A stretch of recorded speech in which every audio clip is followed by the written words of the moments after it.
This is our water source. We cook, we drink, we bathe, we irrigate with this water. And because it's a gravity-fed system, we don't need a pump. However, to access it, we do need to go on a bit of a walk.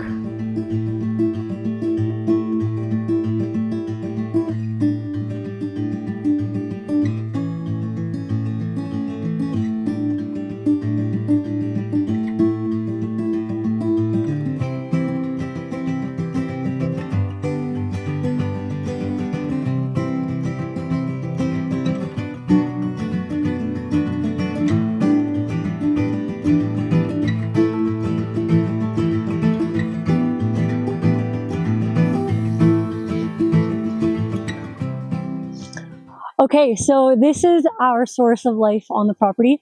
This is our creek. And this system, this structure is original to the property, so it's quite rudimentary, but you know, it functions just fine. The source of the creek, we actually don't know where it starts. So Joel and I took a walk 2 summers ago up the mountain, and it is so steep. We went for, I would say, a good hour hike up this mountain. You know, sometimes we were on our hands and knees, kind of scaling the mountain, trying to find the source of the spring. And we ended up disturbing a wasp nest, and we called an end to that mission. Perhaps one day again, maybe in the spring, we'll follow the creek again. But for now, we know that it goes well up the mountain, and we're pretty sure it's a spring. And the reason we're pretty sure it's a spring is that this creek runs year-round, non-stop, summer, winter, fall, and I hope it continues to do that. If the creek ever does run dry, we will be forced to drill a well, and so we are hoping that the creek continues flowing the way it is. Okay, so this, whoa, who put that there? No, I'm kidding. Okay, so this reservoir is original to the property, and truthfully, I was super concerned that we were drinking water out of this because, come along, you'll see. Watch out, my ski.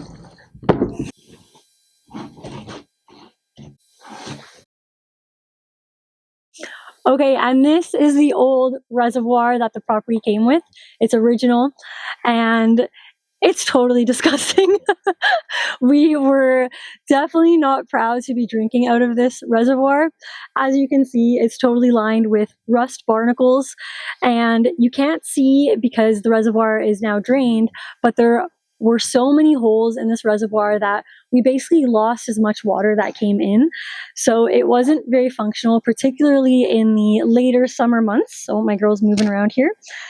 When the creek would run a little low, sometimes we would drain this completely dry, and so we had to be really conservative and cautious with our water use for the property. And what that meant for me was I was unable to water the garden as much as I wanted.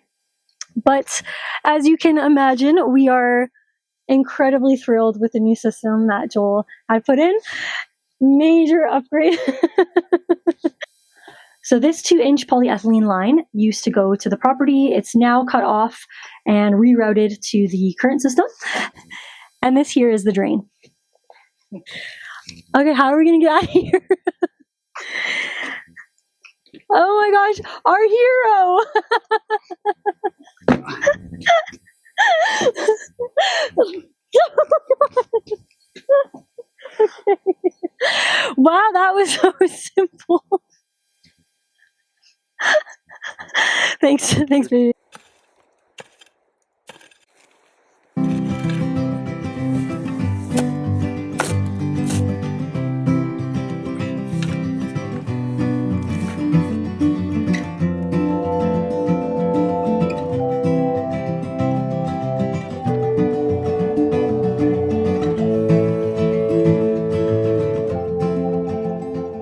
These risers, I bought this gasket ring with it as well, so that it's a sealed system in terms of the groundwater. If there's any groundwater or anything that's buried up against this riser that would be tempted to seep in. That gasket is supposed to stop so that all the water in the tank is just the water that we've introduced from the creek. Now to just screw it down, and then that'll be, it worked out really nicely. I didn't intend for it to be the case, but this 12-inch riser basically will put our finish earth grade on a nice flat pad, level with the sediment trap just beside here. Here we are at the first stage of our new and improved water system. This is work that we've just done this year, and as you can see, are still working on to some degree. So about 200 feet up the creek, up the hill in that direction, is our big blue municipal intake pipe, our intake off of the creek. Shortly thereafter, it transitions to this black corrugated Big O pipe is what we call it. And in that transition, the Big O has been draped over with essentially just window bug screen. And so that's really our first stage of filtration. It makes it so that nothing big can contaminate our water line. No rodents can crawl down at that stage there. The Big O works its way down through to here, and this first stage of the new development here is our sediment trap. So even though we have the bug screen on the intake port of the Big O, there's a lot of little fines, just sand, dirt, sediment, that ends up being conveyed along through to here. And so this chamber allows those fines to settle out, but this allows that sediment to settle out before it goes into our large 1,000-gallon holding tank reservoir. So the water enters our sediment tank here, and it stays momentarily. It just slows the process down. So all the sands and the silts and the fines can settle out to the bottom. Right now at the bottom of the tank, we have, I would say, about an inch of fines. And as that accumulates, we are required periodically through the year to drain this tank down and just scoop the muck out of it. But this is better than having to scoop this same muck out of our large underground reservoir. So from here, this riser is what takes in the settled out water and then conveys it to our underground holding tank. If I reach into the frigid cold water, I can isolate, and then the riser itself is actually just dry fit. So I've drilled a series of 1/8 inch holes, and that lets the water, but none of the larger particulate, enter in to our reservoir.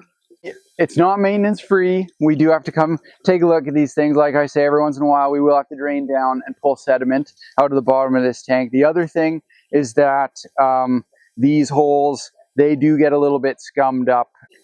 So I'd say about once a month I have to pull this piece out and just swipe it down, clear the holes. You can see I do have a little bit of shaved rain barrel plastic debris in the barrel right now. I did just yesterday drill out the side to enlarge the overflow pipe, and so I'm not worried about those plastics being particularly sucked down to our system in great quantity. And even if they are, we have finer filtration downstream. I think over the course of the next couple of days, these plastic shavings will end up just floating and flowing out of our overflow piping, which is perfectly fine in my books. Woo! Chilly. And we open the valve, and you can hear now water is again entering our holding tank.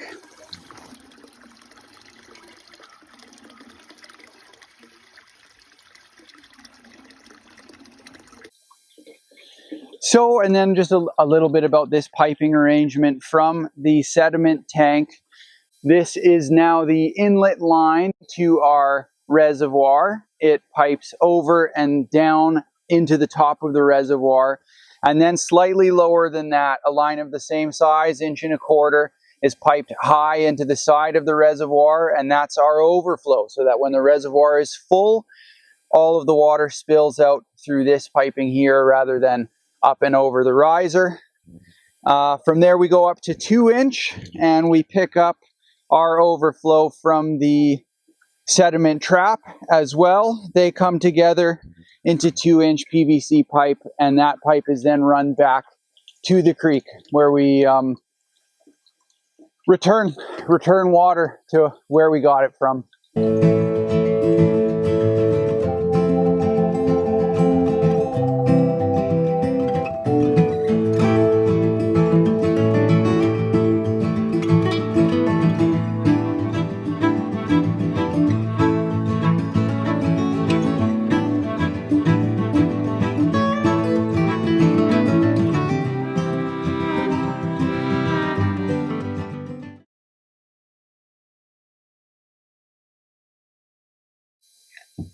Welcome to the watershed.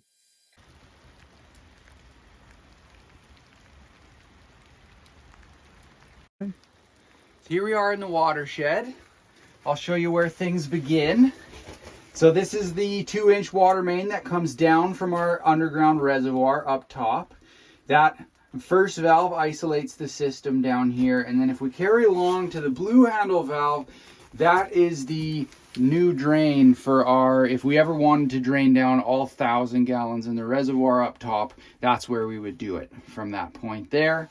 Coming up this 1.25 inch line and transitioning to PVC, we have the first stage of our fine filtration, which is a steel mesh spin down filter. And what's nice about these is I can drain this and flush it out with a garden hose, pull the mesh and just rinse it clear, and I don't actually ever have to replace this mesh. And so this is the first stage. It gets a lot of the big stuff, and you can see it's already caught one of those plastic blue shavings from the tank up top. There we go, the blue.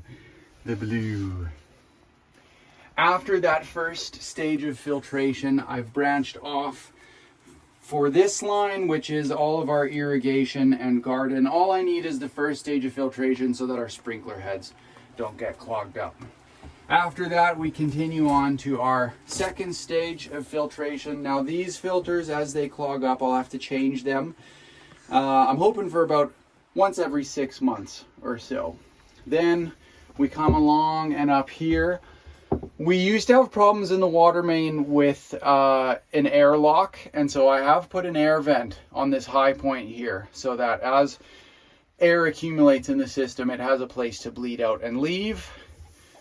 Scooting along to here. This was intended to be a bypass for this filtration, but in order for it to work effectively, I would have to have a valve in here, but I was just too excited.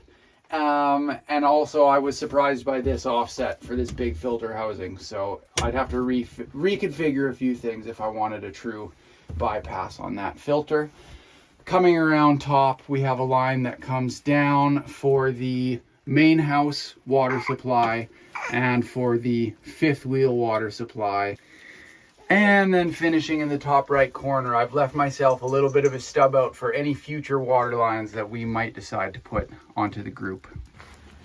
One thing to note about the watershed is that when we first took the property over, it was just an open pit. They had cinder blocked in concrete, just this, and the valve box wasn't even covered. And so our water lines, as they were back in the day, were fully exposed to freezing as winter came around.